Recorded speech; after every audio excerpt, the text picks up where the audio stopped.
All right, we are live. Welcome everybody to another edition of Boston Straight Shooters. I'm your host for the evening, Steve, aka Negative Ned. Frank is away again on business, so I'm fortunate to have Sergeant Slaughter join me again. Sergeant Slaughter, how you doing? I'm good. How are you, Negative Ned? Good, because there's going to be plenty of AKA negative Ned. Steve. Yeah, Negative Ned. You got to Negative Ned. announce yourself the other way. I'm Negative Ned, AKA Steve.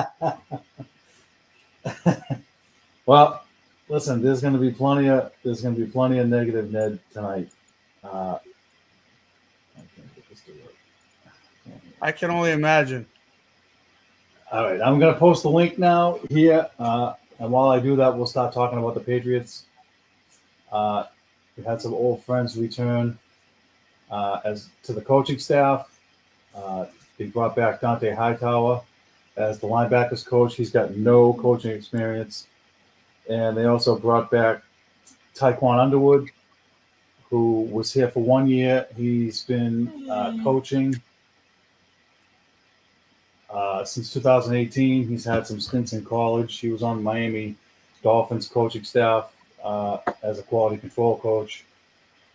So he's the assistant wide receiver coach. They have not yet named a wide receiver coach. There's speculation as to whether Troy Brown will be back in that capacity. He was told he could come back, but they didn't tell him if he was going to still be the receivers coach or not. So, what do you think about them bringing those two guys back to the coaching staff? I think it's going to be interesting with Dante. I think that's good for them. So he'd be a really good fit for the linebackers. But as far as the wide receiver coach, I don't know. I mean, could be interesting. Hope they got to get wide receivers to coach. So it's great you got a coach, but can he help the talent they have, or are they going to bring in talent? I don't know. We'll see. But I don't know. Dante, I think, will be a good fit for the D because the D is already solid. And Dante, he's played with Gerard Mayo, so they're already on the same wavelength as far as playing goes. So I think it'll be good. So I think it's good that they brought them both on, just because it's new, it's different. Maybe they can offer something instead of just getting the same old, same old. These guys haven't been able to get open. I think that the linebackers they have are good, and Hightower's was really smart as a player, and so I think he'll be a good fit because he'll bring expertise and knowledge as an ex-player, just like Mayo. I think that these guys, as linebacker coaches, you can see how the guys were playing on defense last year. I mean, the defense was good. Yeah. The defense was good. So, I just think that they're trying to do some things outside the box. The other thing that can't be discounted is Hightower won 3 Super Bowls here. And so a lot of the Patriot way, so to speak, is being lost with McCourty retiring, possibly Slater retiring, Tom Brady being gone, so on and so on, and now Belichick being gone. I'm not saying that they're going to turn it back to the Patriot way all over again, but just having the more people you can have in the organization, to me, that have actually won Super Bowls, I think it's huge for them. What are your thoughts on that? I think having Super Bowl champions is huge, but maybe these guys will bring in their own style, and maybe they'll start their own destiny, like in their own dynasty. Like it's good that they've won championships. Try something new. Belichick's gone. Brady's gone. Slater, he could be gone. Like they're all gone. They're all a whole new team. It doesn't matter. Like you got to forget the past. They need to move forward in the future, and trying to relive the past to play is not going to help them win championships. They got to come up with their own system and their own rhythm. Then hopefully the values that they learned, they can instill, but they can make their own dynasty. So can't live in the past. No, I agree. I mean, listen, anybody that's been watching us knows that how I felt. I wanted them to completely clean it all out and stop from scratch and really not have any Belichick clones or expatriates or whatever you want to call it on the coaching staff. I wanted the whole new break. I wanted the McVay tree guys in here with different offensive philosophy and so forth. Yeah, that's Robert Kraft for you. Robert Kraft, he loves these guys. He doesn't want to let them go. He loves them and he wants to give them opportunities. So he's not going to let them go. He's going to give them opportunities because they're Patriots, because they spent their whole career in Patriot Nation. So try and keep it at Patriot Nation, but put your own spin on it. That's all. Just they need to put their own spin on it. They got to try their own luck at something else. There's going to be a different spin. You can tell already because they're not gonna be doing the same old they were doing before Belichick. I think that these guys now realize what the younger players and the new coaching style is with these guys. You can't be like Belichick and just keep dropping bags and hammers on everybody's heads. That old style, old school stuff doesn't work anymore. It's like me going to boot camp in '89 all over again and trying to tell Marines of today what to do. It doesn't work. No, it doesn't work. So these guys are going to mix it up and try something different. One of the things I found interesting from Taekwon Underwood's comments is he said that he tells the guys that the guys in the NFL are the most consistent, not the most talented, and so he's going to be trying to bring some consistency to what they're doing. Yeah.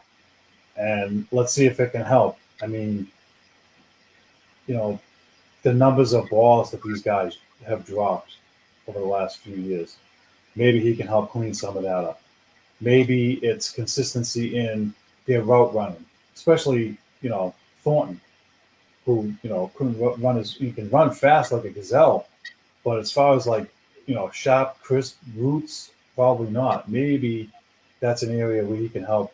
Here's what they need to change. They need to stop running on 3rd and 5, 3rd and 7, 3rd and 6. Well, we're getting a little ahead of ourselves. I mean, I understand what you're saying, but I think in some of those games, I think that was just Belichick throwing in the towel because they weren't doing anything. They weren't going anywhere. Nothing was going to happen. It didn't matter if he threw the ball or not. He was just like, yeah, let's just run it. Bad practice. So, I think that's just game circumstance there. I do want it. Listen, I heard something that's a little alarming from Alex Van Pelt today. He said that running the ball wins championships. And so now everybody thought he was going to come here and, they're going to air it out like all the new McVay guys or whatever and change the offense around. And immediately it sounds like they're going to run the ball a lot. And what I heard, and it kind of makes sense, is that Cleveland, when they had, I can't remember his name now, he got hurt. Who's the running back they had? He got his leg messed up, tore his ACL.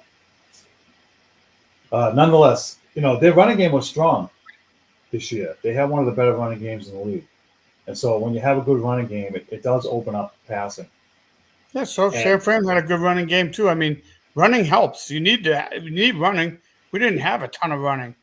They didn't have a ton of running because the offensive line was a mess. But what I think is that if they can fix the offensive line and run the ball, then that'll take some of the heat off the quarterbacks because you can't just drop back. Again, we know it and we've said it a million times. When you become one-dimensional and throw the ball 50 times a game, you ain't going to win because the other team's stopping the run and they're forcing you into a one-way offense. That they can smell what's coming. So it is going to be competitive. Go ahead. Everybody wants a different thing. I want a wide receiver. Some people want a quarterback. I want a veteran quarterback. I want a young wide receiver. We need an offensive line. So it's where do you go? Like in order to have a running back and a running game, you need an offensive line. So at what point and where do you go? How do you get all that? You got a defensive coordinator now. You got a wide receiver coordinator now. You got an offensive coordinator now. That's all great. You got a running back coordinator coming in. Like, okay, but what players do you have that can fill those roles that are going to actually make this team compete at a decent level this year and not end up at the bottom of the barrel? Well, they have Even to, Stevenson, even to who's get in the good. wild card. Stevenson's good. You just, 2 years ago, they didn't have anybody to back him up really, and he got beat up. This year, they didn't have an offensive line to open the holes for him to get through. So the running back, is fine. So I don't see them drafting a running back high. Everybody wants them to take a wide receiver high, or the quarterback. They do. It's all the needs and the holes they have to fill are obvious. But what I'm saying is, a few years ago when Stevenson had a good year, they were kind of moving the ball, and so you have to be able to. And I'll go back when they won Super Bowls. Who are the guys they had in the backfield? Blount, Smith, Corey Dillon. I mean, you have to be. And I'll use. We're going to get to this later, but I'll use McCaffrey as an example in the Super Bowl. They knew they were going to run, and the coach went away from it. They made them one-dimensional, and they forced San Francisco to throw the ball. Yeah.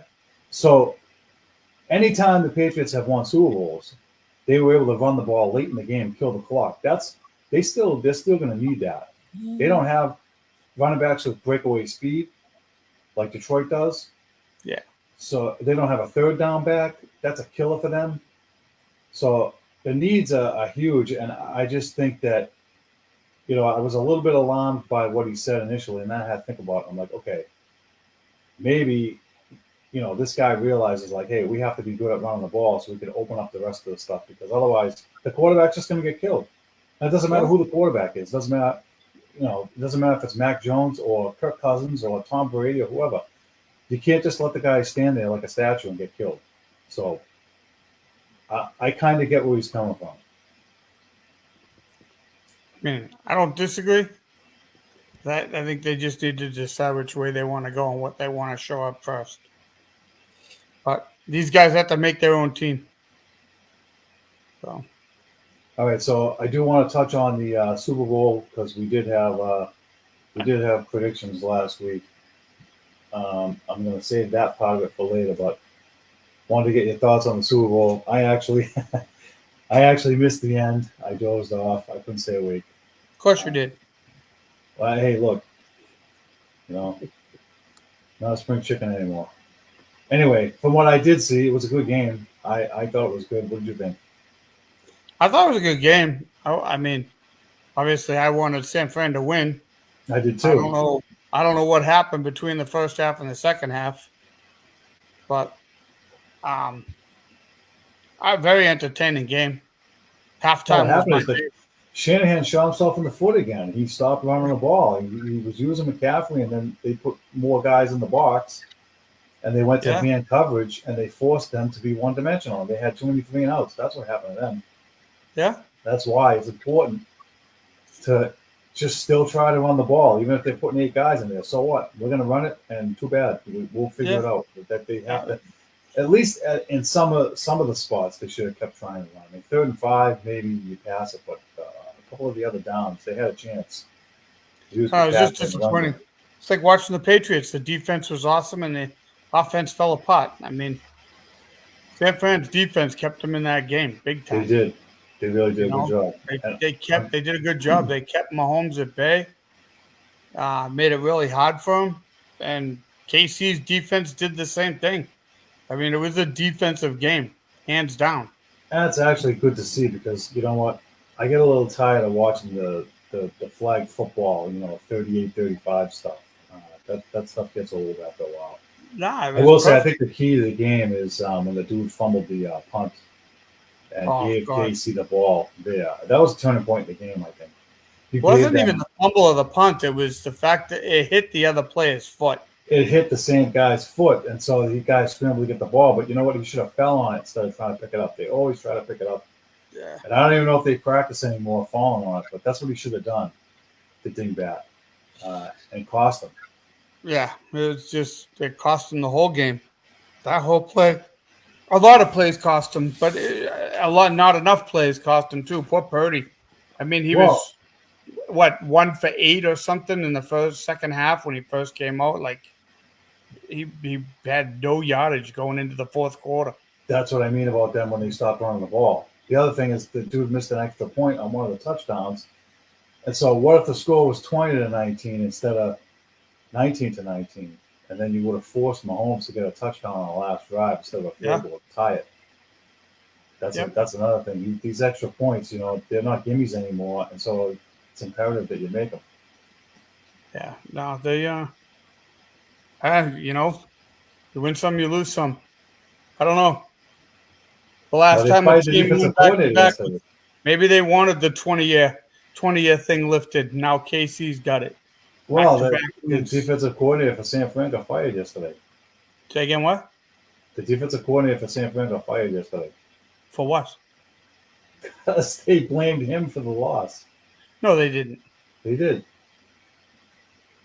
Pretty much. Without actually coming out and saying it. That's horrible. I know. That's horrible. He had a good year. I think they were third in points allowed.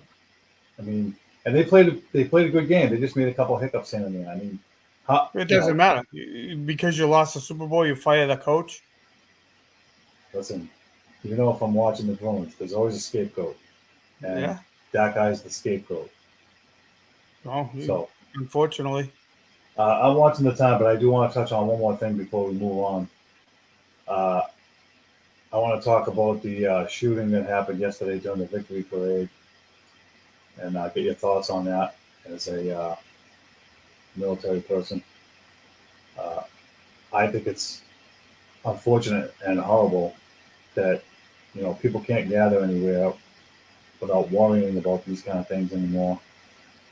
And I'm also frustrated because, without getting too political, the lawmakers just think that if you change the laws, that it's going to prevent bad people from doing bad things. And I'll just say, because I'm not a gun owner as of yet, guns don't kill people. I've never seen a gun pull its own trigger. I don't know how you can have all the toughest gun laws you want. Chicago has the toughest gun laws. They have the most homicides and the most shootings. So I don't know what else can be done to keep these people away from these events, but just feel horrible for all the people that had to deal with that yesterday and with their injuries and so forth. And the woman that was killed was a DJ in Kansas City. So I just want to get your thoughts. And go ahead. I think it's horrible. Honestly, 8 children out of 22 get hurt by what looks like 3 adolescent kids in their 20s. Like, I mean, being in the military, I hunt, you know, um, not to be political, but, people kill people and the guns are the tools, but unfortunately, some people get them when they shouldn't. And to go ruin a day of fun is not fun for anybody. It's despicable. I definitely commend the people that intervened. Clearly, it saved a lot of lives. I've seen a few interviews on it. I watched the videos of the people tackling one of the kids. I think they tackled 2 of them. Yeah, I But saw that. my wife had a friend there. It was really bizarre because I had just gone on Facebook and her friend had posted herself at the parade. She's from Kansas City. She lives there. And and then as I'm seeing all this, and then I started scrolling, I got a News 7 alert. There was a shooting. And I immediately messaged her and was like, "Hey, are you safe?" And right away, she hit me back up and said, "Yes, I'm safe." And then later it came out that she actually was very close to the shootings. And she's like, all of a sudden I heard pop, pop, pop. At first I thought it was fireworks, which if you're not that close to it, that's exactly what it sounds like, you know. But it's unfortunate. It takes away from any potential parades for any sports. I mean, you walk into a sports arena, you get checked, your bags get checked, everything gets checked now. You go to an outside parade, they don't have enough police officers to check everybody. You're talking, it can be up to 1 million people going to a parade. Right. There's not no one inlet. There's multiple inlets. There's multiple ways for people to get in. You can't check everybody. You got to go on the honor system. It stinks. So it takes a lot of the fun out of it for a lot of people. I agree. It's definitely going to change how they do that now. They may end up stopping them altogether just because they can't risk. They can't take the risk of anyone getting hurt or killed just because people being stupid.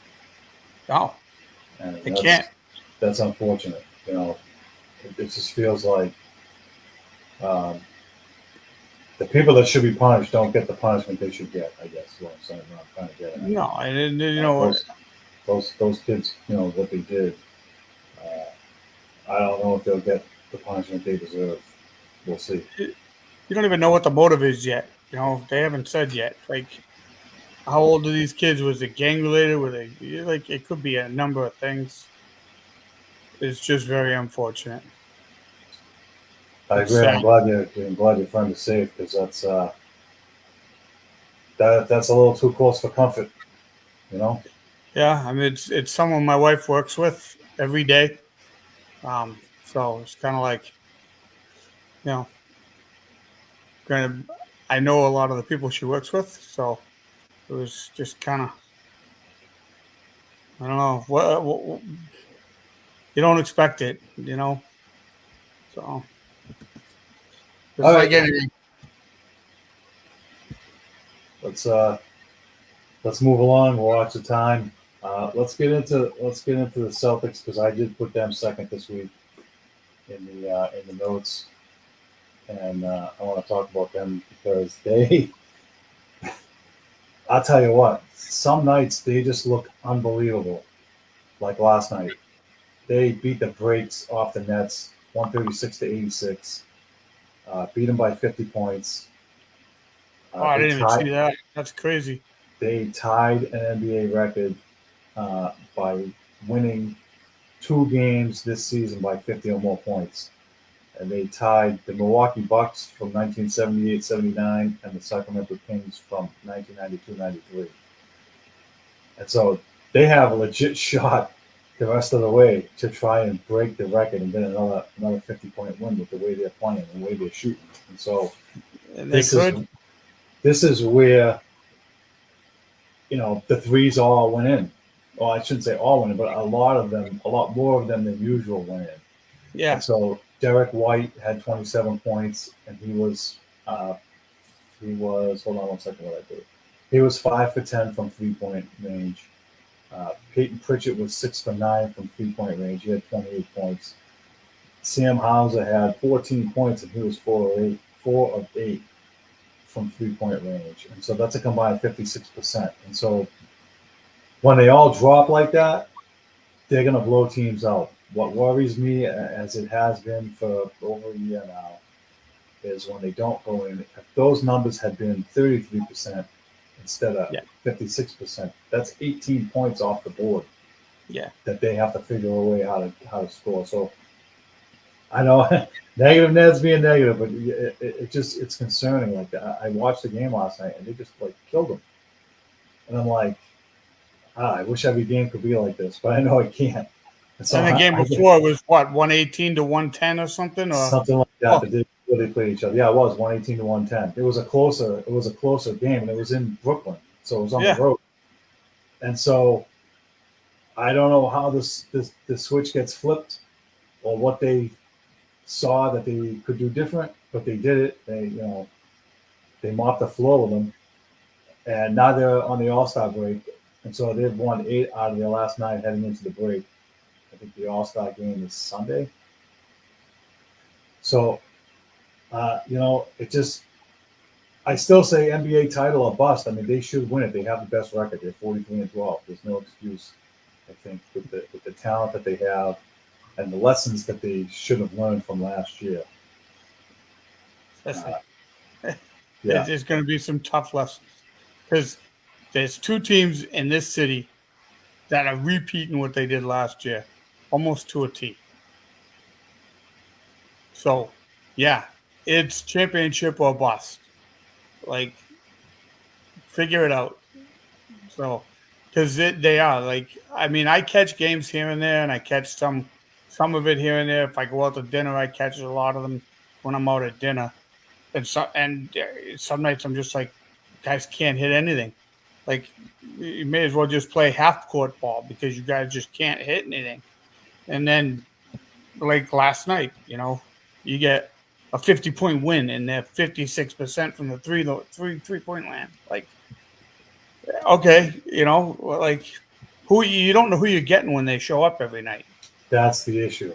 That's And the issue I that's have. huge. Like It's even though you Jekyll and win Hyde. 8 out of 9 games, you got to know who's showing up, and they don't know who's showing up when they show up.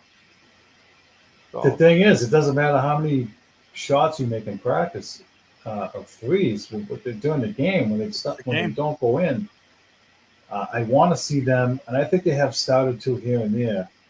Is see them start driving more to the basket, and they kind of do need to figure out, and no teams do this either. So it's not just them, but I wish they had a low post Kevin McHale, Robert Parrish kind of guy that they Yep. could post up. And the league's not like that anymore. All the big They're not guys like all that. shoot threes like Porzingis, and it's great that he can shoot the threes because Robert Williams couldn't, and you can't expect Al Horford to last at 37 years old for 35 minutes in a game and give you a bunch of threes. There's times when they're not going in, and I wish that they would low post or slow it down enough that they could generate some different offense instead of just caving in and just keep throwing them up. Yeah, that's what I don't get. You got a 7-foot center, and you don't even post him. You He's too post him skinny. you post him at the high 3-point mark. Like you may as well He, put him at half court and let him shoot. he doesn't have the weight that the other guys have, like Shaquille O'Neal or No. Bam Adebayo from Miami or even Robert Parrish. Like he needs to be like 260 or something to go down there. Yeah, I don't he'll even know what he definitely. weighs. I think he weighs 230 or 240 maybe. If He's that. lucky if he weighs 230, and it's only because of how tall he is. Like Yeah, that's I don't know. It's crazy ball. It's all it is. It's just absolutely crazy ball. and you had Larry Whalen was on here one of the other times we were on Wednesday, right? And he said, "I coach girls basketball. We do that. We shoot threes." And I watched the highlights on the sports, and they show the highlights of the girls and the boys playing, and it's threes. It's Yeah, like, oh, so and so from so and so high hit a three, and they hit these threes, and I'm like, even in high school yeah. and, and That's all college, everybody wants to do. it's nuts. It's just crazy. They just It's want to just shoot the long ball. it's just crazy to me. I don't get it. Nobody drives the net anymore. I mean, I think they do. The Celtics look, they do try. I have seen Jason Tatum drive. I forget one of the other games I was watching this past week, and he kept driving to the hoop, and he was getting fouled. And he wasn't getting any calls, and they weren't going in. So I think part of the issue is that these guys complain to the refs too much, and they're just not going to call it. But they do need to do that. And I have seen them do it a little bit more frequently, but they need to do it even more than that. I think that just if they're shooting 28% or 32% from three, they got to mix it up and change it. I think Yeah, that Missoula. I thought that the idea behind bringing in Sam Cassell and Charles Lee to the coaching staff is to help Missoula mitigate that and be like, all right, look, we got to try something different. Here's what you do. yeah. And But it hasn't. It's not going to change. It's going to be like this the rest of the year, right through the playoffs. well, that's because of the analytics. Because the analytics tell everybody, oh, yep, here you got to put up these many threes, and here you got to put up this, and that. The analytics are coming across all the sports, and they're starting to drive me a little crazy. You know me, I love numbers.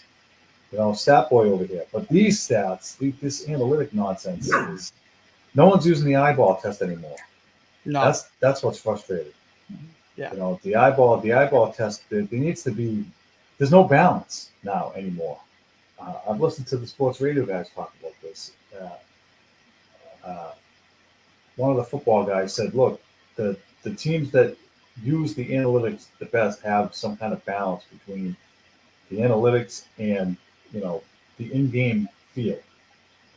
I just feel like Missoula is just using numbers and analytics, and he's not looking at anything else. And if he doesn't change that, I fear that they're going to lose again. Yeah. Uh, I think it'll be tough for them if they don't figure it out. Something I want to touch on is during the Miami game on Sunday. Uh, Jalen Brown got called for a technical foul on Duncan Robinson. Did you see this? I saw the replays of it All right, so before you even sent it. I was watching this when it happened. Right, Duncan and Brown were tied up. Their arms were tangled up. Right, and Brown was trying to get his arm away, and the other dude kind of still had it. And so Jalen Brown just like threw him off and said, "Look, get off me." So somehow they go to the replay. It takes like 10 minutes, which is driving me nuts. Right? The ref comes back and he's got his face in the microphone like this close, like you can you can see what he had for breakfast practically or dinner. And he says the original foul was on Robinson, but then we're giving Jalen Brown a technical, and Miami's going to get the ball back in a full 24 seconds. And I'm like, wait a minute, the other guy got a penalty. He got a foul, but that got nullified because Brown got a technical. Like, this is like, the Bruins when the dude gets slashed behind the play, the ref doesn't see it. The Bruin goes over and whacks the guy. They see that. They get the retaliation. It's like, oh, yeah, Grizzly. Wait a second. I'm like, Brown's the victim, not Duncan, not Robinson. Yeah. So that's why I was like, So there's two things about that. Watching the video, if you really watch it, when Brown kind of looks like he throws him, Duncan actually takes a massive dive. It makes it look worse than what it was. That's problem number one. So I don't think Jalen had enough force with the way their arms were tangled to body throw him like that. That basically was a body throw. So, yeah, Duncan friggin' definitely, it was like a dive in hockey. He embellished it. Yeah, he embellished it pretty bad. Here's the other thing. After everything was said and done, he went back after Brown and kept going at Brown. Yeah. Why didn't he get a technical? Right. Why didn't he get a technical? Exactly. He should have, because he actually continued and instigated even after he got the call his way. Correct. Yeah. So yeah, exactly. I'm gonna bring out another point when we talk about the Bruins, and it's almost similar, and you'll understand it when I tell you. But I don't know. I don't blame Brown for trying to get away. He was trying to get out. He was trying to get his arm out, and clearly was trying to not get entangled with him. He didn't want to argue with him, and the guy kept coming at him, and he never stopped. I don't know. I think it's bullcrap that not only did his foul get nullified and Brown got the technical, but I think he should have got a technical for coming back at Brown after the fact. That's a missed point, too, because something, if he'd have thrown a punch there, if you give, to your point, I guess what I'm getting at, if you give him a technical right there and say, all right, this is it, we're not tolerating any more crap, you kind of squash it. But if you don't squash it and you just let them keep jawing at each other, what if he takes a swing and you don't see it coming? Yeah. Now you got a whole new thing going on. And look, the NBA guys are swinging more. Somebody swung at a guy this past week. I didn't follow it closely enough to tell you who it was, but these guys are starting to take swings. And so I think the only way for the refs to get control is to do exactly what you said. He should have got a technical for that. And maybe the ref said to him, hey, if you don't walk away, you're getting a technical. So we don't know what was said in the court. Didn't look like that in the video. I doubt. Yeah, I agree. I doubt it. I doubt that they did that. But what I'm saying is, that's a way for them to be like, all right, listen, get out of here. We're giving you a technical foul. or just give it to them and say, hey, look, you screwed up, you're done, get away from here, Yeah. and nullify it and squash it. Now, what got me riled up is that Robinson called it a dirty play after he's the one that basically initiated the contact and embellished the whole thing. Yeah. And so Jaylen Brown came back and said that he knew exactly what he was trying to do, get tangled up because he didn't want to play defense. And that's why I said, nice acting job, Robinson, go to Hollywood. Yeah. That's basically what that was. I mean, he should be on a plane out west Yeah. and apply for an acting gig. It was a great acting job, and he from the minute he got up off the floor, he didn't stop running his mouth, and he's the one that initiated the whole thing. Totally And, missed by the refs. Totally. and unfortunately, they're done playing them for the year, so there's not going to you won't see them unless they meet each other in the playoffs. So Great. That'll make for a great playoff if it happens. Listen, I kind of want to see them play because I want to see them if they go at it, but I want to see them beat Miami in the playoffs. Make sure someone brings an Oscar. Now, Miami was missing some guys too. I think Jimmy Butler had like a death in the family, and somebody was hurt already, and then they lost one or two guys during the game, so they didn't have their full complement of guys. That's going to be like an excuse, so to speak. So look, if they meet each other in the playoffs, I want to see if the Celtics can beat them because they knocked them off last year. I don't want to see the Celtics get knocked off. No. So I'd be curious to see what it looks like in a 7-game series this year. But that's if the Heat even make it. And I want to go back. I want to circle back to the replay for a second. This is happening more in all the sports now. It's happening in football for sure, and it's trickling into hockey and it's trickling into basketball. Why are these replays taking so long? This 5-10 minutes at a time. It's way too long. Baseball's doing it too. It has to go all the way back to New York or Toronto or wherever the hell it goes. It's stupid. I want them to go back to the original. The ref goes under the hood. He gets to watch the thing for 30 seconds. It shuts off. Then you go out and make the call. That's it. I don't want this. Go to a commercial break, come back. When you do a replay in the NBA, because I've been watching the Celtics now. They take too long. Brian Scalabrine will be like, "Oh, we got a red light special," and as soon as he says that, I'm like, "Oh, here comes a replay review." But you know why that is? They go to a commercial, right? And that takes 2 minutes. Then they do the replay. That takes even longer. Then they come back and make the call. And I'm like, you just wasted, 7 minutes or 8 minutes. You're ruining the flow of the game. And you're not getting the calls right. That's the infuriating part. These calls are getting taken 5-10 minutes and they're not right. Yeah. So if the purpose of getting I promise, Frank, I'll get off my soapbox in a second. These calls are driving me nuts because they're taking longer and they're not getting them right. That's what's pissing me off. What do you think? I think the calls are taking too long to make, but their justification will be they need to get it right But they're not. Because they're taking too much grief. But what's driving the call? As soon as they inducted the betting, it got worse. So put it hand in hand. The calls aren't coming from the guys on the court or the guys on the ice. They're coming from Toronto. They're coming from New York. They're coming from, down the line. There's people making these calls. So, yeah, we want to get it right. We want to make sure that the fans aren't blasting us. But we got to make sure the bookies are good. What? I don't know. So, okay, I've been saying for a while now that the football is definitely scripted. I think it's scripted because too many games come down to the last 6 seconds or 4 seconds or goes to overtime. I've never seen this many late second wins or overtime wins ever in NFL history. And so I've been calling it. This is before. This goes back a few years, probably before they actually legalized it. I could see it coming. And I think it's getting worse. And for the Super Bowl to have another overtime, just like the Patriots did, 5 years ago or whatever, I fear that's the issue. That The refs are trying to get the call right because they don't want to get, they don't want to get attacked. And then the people that are making the calls from far away are like, oh, well, can't have the Chiefs lose the Super Bowl because Taylor Swift might cry.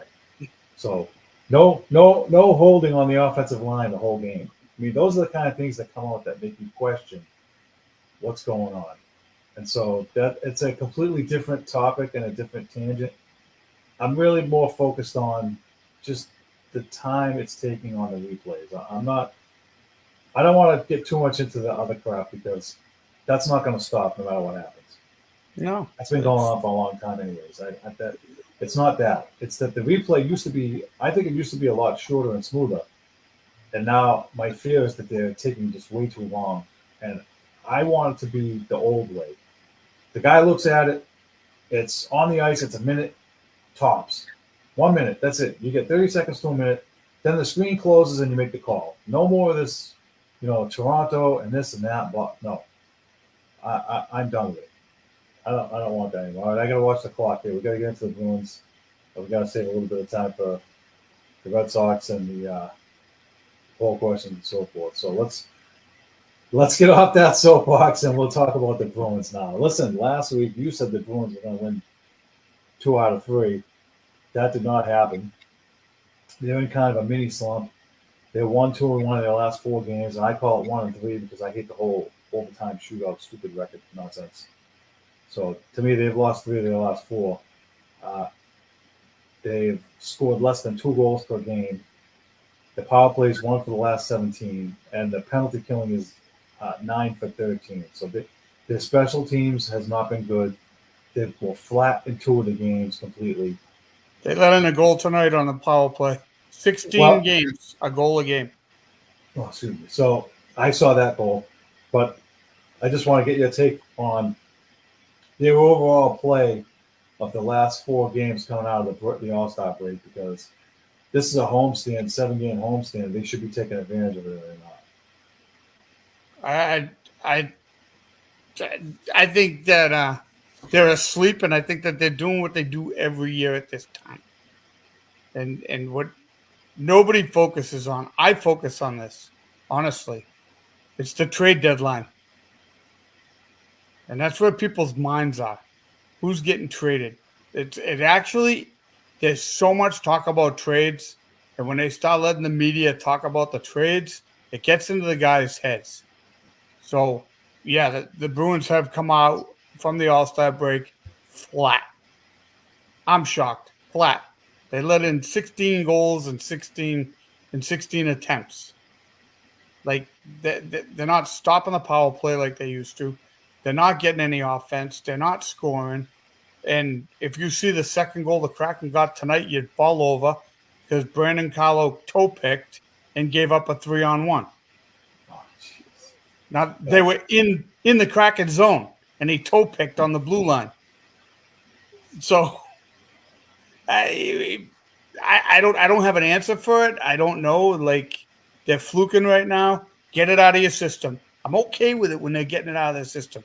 I don't care about first place. They win tonight, they stay in first place. They lose tonight, they go to second place. Who cares? Like, figure it out. Like Don Sweeney, like me. but I can't help but not sound like you. Like I'm a true Bruins fan. I'm not going to not watch them or tell the truth on how I feel they're playing. But right now, the trade deadline it happens every year. It plays a number on a bunch of guys, and DeBrusque is one of them because he's constantly being named, and everybody else is wondering who's on the block, who's next, and then now as of yesterday, they threw in Beecher. Now Beecher's a chip. You didn't hear that one? No. Yeah, all the sites that I got to hook you up with some of the hockey sites that I watch. All right, send it to me after the show. Yeah, because send it to me in an email. Beecher's been coming up in trade talks. Teams are looking at him. It could be a chance to. I mean, granted, we need to do it, but like I don't know. They got to figure out what's what. Like it'll happen. They'll get out of it, but they got to trade for a D. They need a D and they need a scorer. There's no 2 ways around it. They need 1-on-1. They got to get it, and if they don't, then it's going to be a tough regular season for them going into the playoffs. So Oh. and the Almark, the All right, hold on. Almark kid, Slow down for 1 second. Right, I got something to say. Ready? Oh, you. Grasshopper, you learn very good. Oh, I From know negative very good, dead. huh? Must have been the fortune cookie. All right, listen. So let's talk about Allmark getting elbowed in the crease and no penalty being called the other night. That was and no Bruin came to his defense. That pissed me off. Okay, So so you want to know the worst part of that? Because you clearly don't know. Allmark got a penalty for slashing the guy. That's not all he got. What did he get? The league fined him $5,000. Oh yeah, I saw that. Oh, I didn't know if you saw that. I saw that, but I got it in my notes here. He high sticked the guy and got a $5,000 fine. I have. So wait a minute. So yeah, I'm with you. Where's the toughness? He got elbowed in the face. He slashed the guy in the head, and then nobody came to his defense and roughed this dude up. No one. Shattenkirk just went over and like danced with the guy that hit him. I'm like, dude, knock him down. Just That's knock him why down the nose. That's why I went off and said, all right, Don Sweeney, your job pronto right now is to get a guy that's going to Get play D. out the front of the net and knock this crap off because they're too soft in the back end now. They're taking liberties. Everybody's taking liberties on the goal. Yeah, because no one's doing anything to stop them.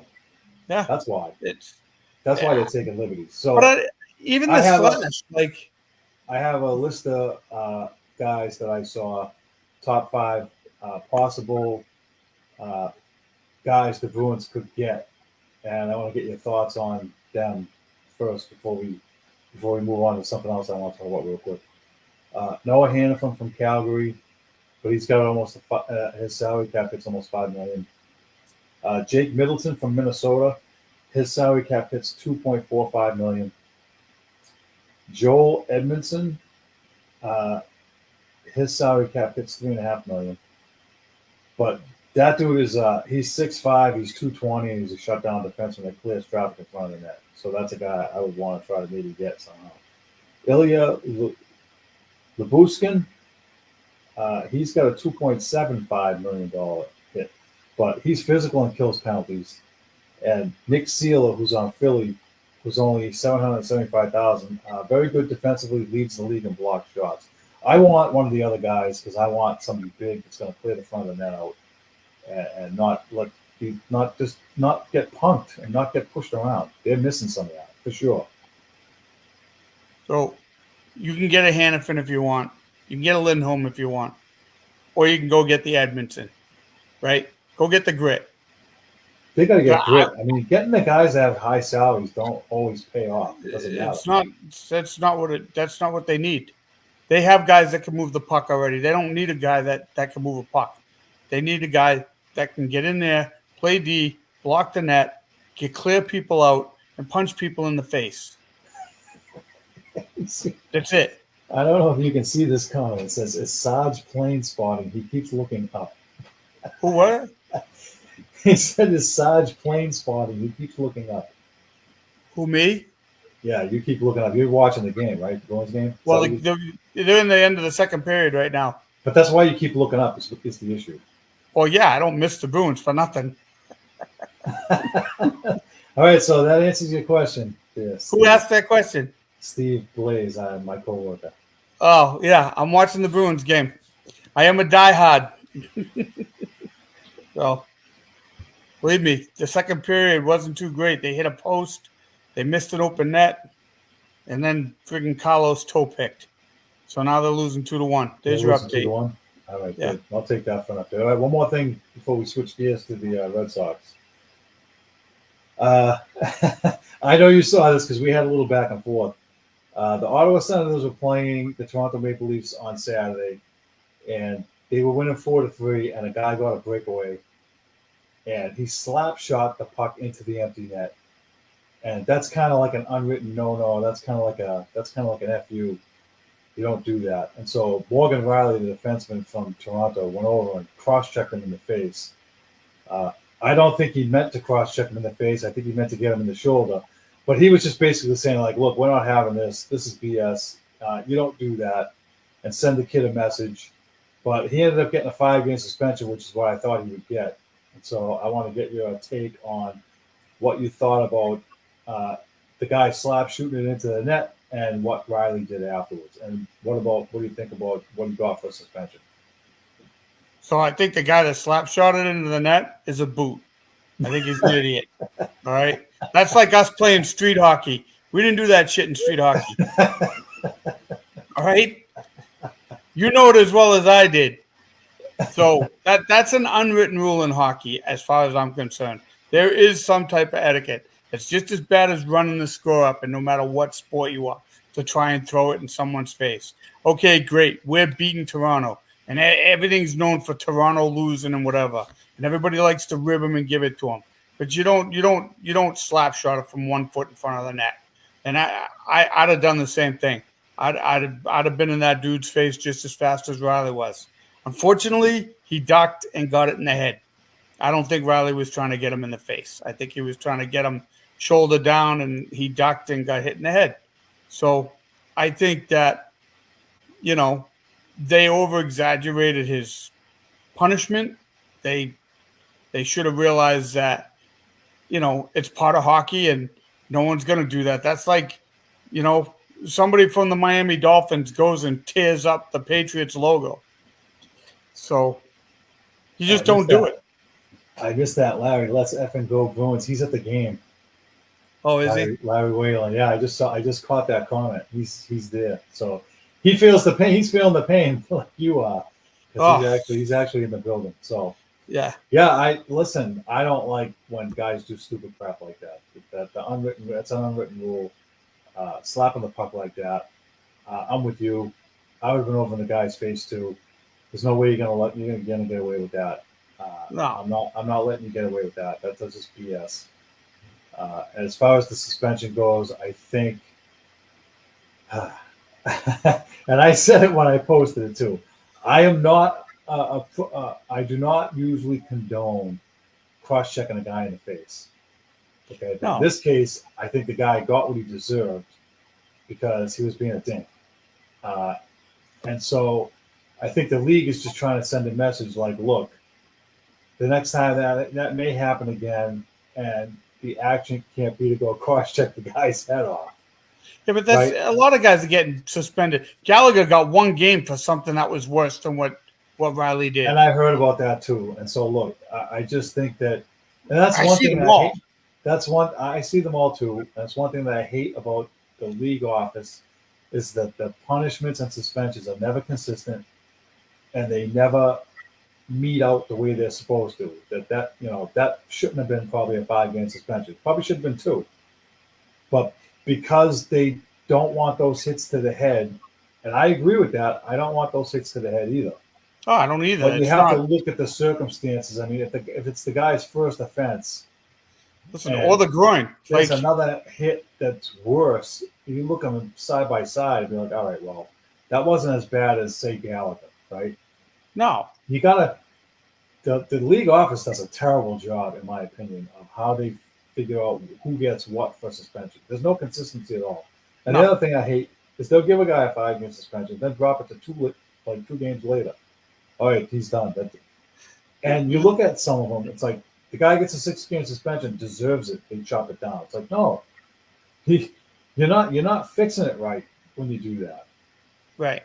So I have a huge problem with the way that they manage and dole out the punishments down there. It's all kinds, though. It's like Grizzlick. He got fined for spearing Pacioretty, right? But yet in the same game, Ovechkin speared Frederick in the same spot and got nothing. And it never got called. Never even got a penalty. Never even got called. That's what I'm talking about. And the same thing with the dude from the Rangers that slashed Frederick during that game on the shoulder. No penalty. The ref was right there. Yeah, Trouba got nothing. Those are the kind of things that drive me absolutely insane. Sidney Crosby, too, last week. Oh, he had one, too? Sidney Crosby checked the guy into the boards, grabbed him by the head in a headlock, and slammed him face first into the ice. And all they kept saying was, will Crosby get a suspension? And he got nothing, not even a fine. Did he get a penalty? No, he got nothing. See, so Absolutely nothing. that's a double standard because if that was him on the receiving end of that, the other guy would have got fined, suspended. It's like you can't have the superstars getting taken out of the game like that. That double standard stuff doesn't work for me. I hate it. Charlie All Coyle just missed an open net. You got to be kidding me, man. right. Oh, all right. We're running up against the clock. We're probably going to go over again because typical Ned can't get off his soapboxes. Let's switch gears to the Red Sox because there's a little bit of news that I found interesting. By the way, I received a phone call from Winter Park, Florida today, and it didn't say who it was from, so I usually don't answer those calls. But I'm just wondering if the Red Sox are trying to get a hold of Negative Ned. I don't know why they need a bench coach. they need Negative Ned to stop bashing them. You're going down to Fort Myers to be an analyst? All right, so I just thought that was funny. That's funny. Pitches and catches reported yesterday, and Alex Cora did not show up to be there. He had the stomach flu. Did you hear that? Why didn't he show up? He had a stomach bug. Huh? Which is unusual because even when they're sick, sometimes they show up with that. But he didn't show up. But the weird part is the bench coach didn't run the practice. The pitching coach did, Andrew Bailey, who was brought in by Craig Breslow. And so now there's like scuttlebutt going around. Of course, the media has to put their spin on it, like, they're dissing Cora by not having the bench coach run the practice. Now, I don't know what the particulars are or what happened or why they decided to do that the way they did. But it's pitches and catches. So the pitching coach should be running that group anyway. The bench coach, why would he be running that group? You don't need the bench coach. You use the pitching coach. It's pitches and catches. And maybe this is a new thing that, nobody's aware of. So they're just like, oh my God, the bench coach wasn't in charge. Like, the bench coach can run calisthenics. Yeah, you know what I'm saying? It's like, I don't get all the hubbub, but they were all over on sports radio the other day when I was listening to it, and they made it sound like they were backstabbing Cora. I really don't know if that was the case. I mean, to me, the pitching coach is the guy that's got to deal with the pitchers and get them ready and so forth. So I'm fine with him running the drill, but Cora wasn't there, and he made some comments the other day. He was asked if he wanted to be in Boston, to be the manager of the Red Sox. What I was about to say to you. Yeah, this could stem from the article the other day. Them asking him if he was going to be here after this year. And he said, I don't want to talk about that right now. I don't want to talk about that. So if that's the case and they're going to rebuild the Red Sox, are they going to rebuild it around Cora? Or did he really have the stomach bug today? This is where you're going to get your speculation from the media. So, Well, that's my question was going to be, what do you think his future is going to be? Because I have a funny feeling he's going to be gone. I mean, if he's speculating coming back next year, maybe he doesn't want to be part of the team this year, and something's going on behind the scenes we don't know about yet because they were promised one thing, they're getting another thing, and they definitely have not put an ace on. But yet, in the last 2 days, all the talk is, well, they're in the outlooks for an ace all of a sudden because there's a few names still out there. So, like, big deal. You hired another lefty. All right, great. You need a lefty. But you need an ace lefty and an ace righty. You need 1 and 1. And they don't have either of. So, like, they're still doing Band-Aid moves, as you call them. And, I wouldn't call them Band-Aids. I'd call them big patches right now. Patches? Dude, that's dumpster diving. They signed a guy that had Tommy John surgery. He's not going to pitch this year. He's pitching next year. Yeah. That's a typical Ocean State job lot dumpster dive move. And I'm tired of those. And they keep doing it, and they think they're fooling everybody, and they're not fooling anybody. And I think maybe Cora, this is what I wrote here, is that I think he knows just as well as they do the team's going to suck this year because he didn't sign up for this. No. He didn't sign up to be on a team that's like in rebuild mode 5 years in a row. That's terrible. No, he didn't. He's He won a signed up. World Series. He knows what they need, kind of. And I think, and I'll go back because I said this before on here too, is Chaim Breslow. I had to call. I know his name is Craig. I keep calling him Chaim because you know what? It's basically like they didn't even get rid of Chaim Bloom. I think what happened is Breslow got lied to during the interview because 10 people or 11 people turned down them for the job, the Yeah. GM job. For him to building 19 baseball, that's right. Good stuff, cheap. Because I they're think trying that to play Moneyball. well, he came out in November and said we need bona fide starting pitching, and now he's going to circle back because he realizes they're not spending money, and I think that they duped him into coming here, and now he's got to talk and act like Chaim Bloom, Moneyball, cheap ball, building 19 ball, whatever you want to call it, and they sound like idiots. And the Yeah. more they lie about it, about what they're trying to do, instead of just coming out and saying, "Look, we're rebuilding. We want to be like Atlanta. You know, controllable young guys. We want to build from within. We're not going to sign all these, $30 million contracts." Say that, but then don't raise the prices either. You can't charge everybody an extra 2 or 3% and be finishing in the last place and charging all these crazy ticket prices when you're not putting a good product on the field. And I think that's one of the frustrating things too. But I really want to focus on Core because I think that maybe he doesn't want to be here anymore because he realizes what's going on. His contract's going to run out. Usually, when they're in the last year of their contract, they re-up him so he's not a lame duck coach. So I think he's done. I think he's going to be done at some point. I think it And could then be they're going done to have to get somebody too. else. The question is it going to be this year or next? Well, so I the question I have is, what do you think about the 180 Breslow's pulled? Because his tone is completely different between November and now. I don't know. I mean, his tone can be different. Yeah, you just what do you Oh, you froze up on me. say? What are we gonna like?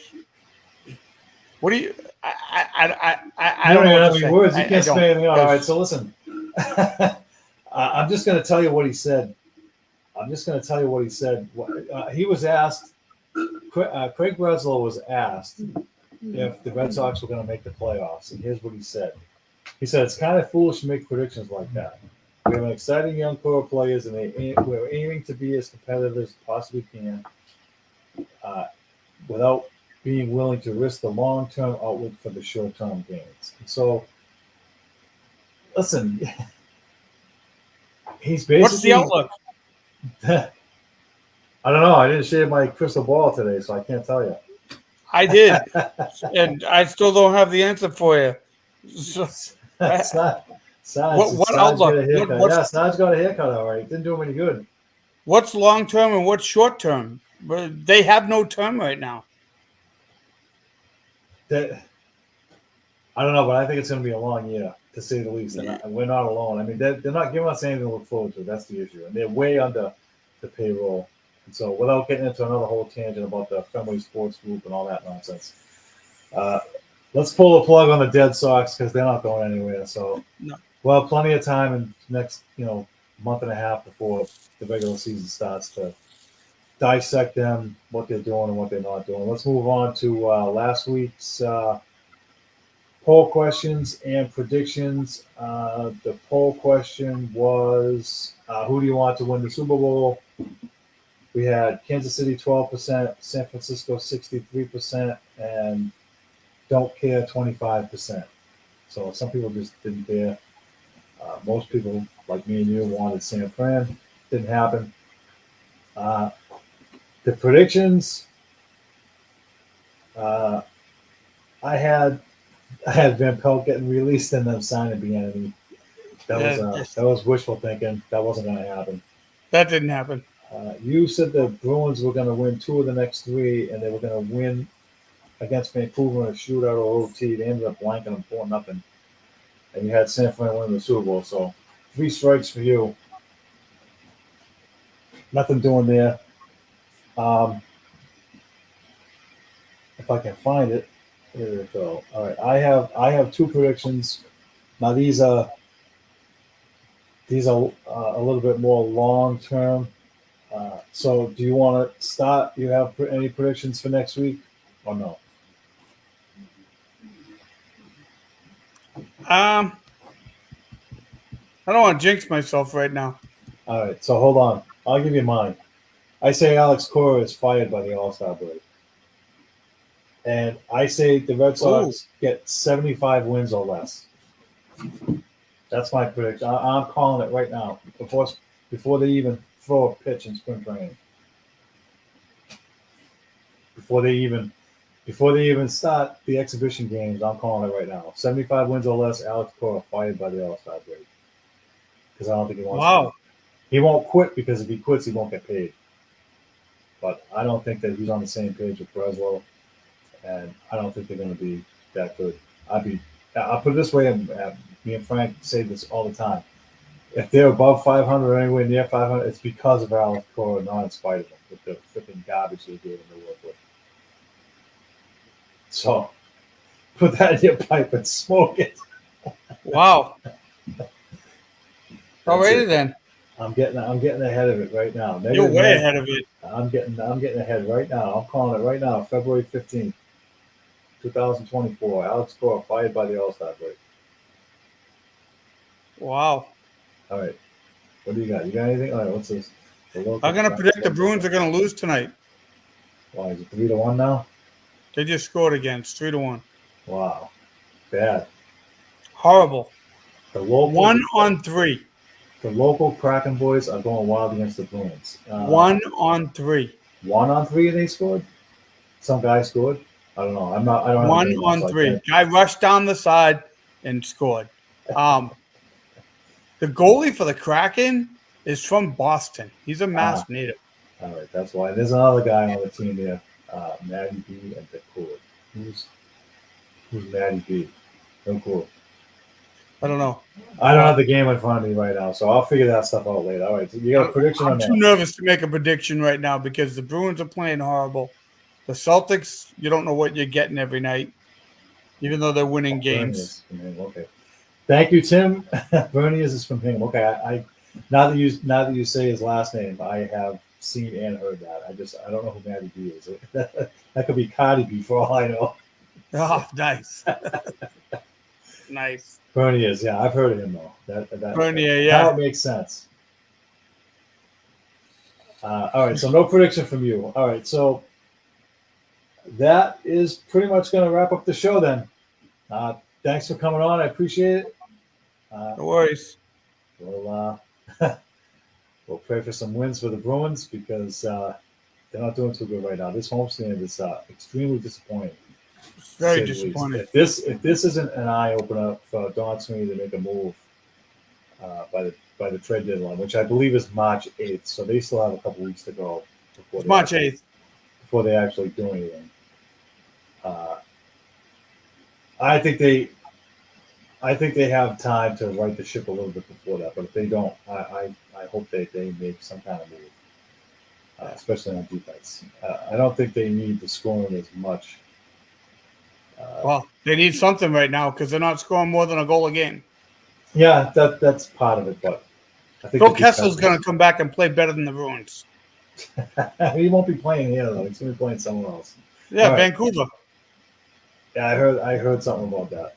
He skated with him today, Oh, he did. and they said he was gassed by halfway through the practice. He's, okay. Well, that's from eating too many hot dogs. He'll get over that. Tim, thank you for the help. We'll see you later. Have a good night. You too. All right, let's. No, that was for Tim Anderson, your buddy there. He's the one that's been chiming in, filling in with the Bruins stuff, the Matty Burners and whatnot. He just said so he's been helping me out. So thank you, Tim, and thank you, Sergeant Slaughter, again. You're welcome. Good luck, Bruins, because they need it. Yep. And thank you, everybody, for tuning in, and we'll see you all next week. See you later.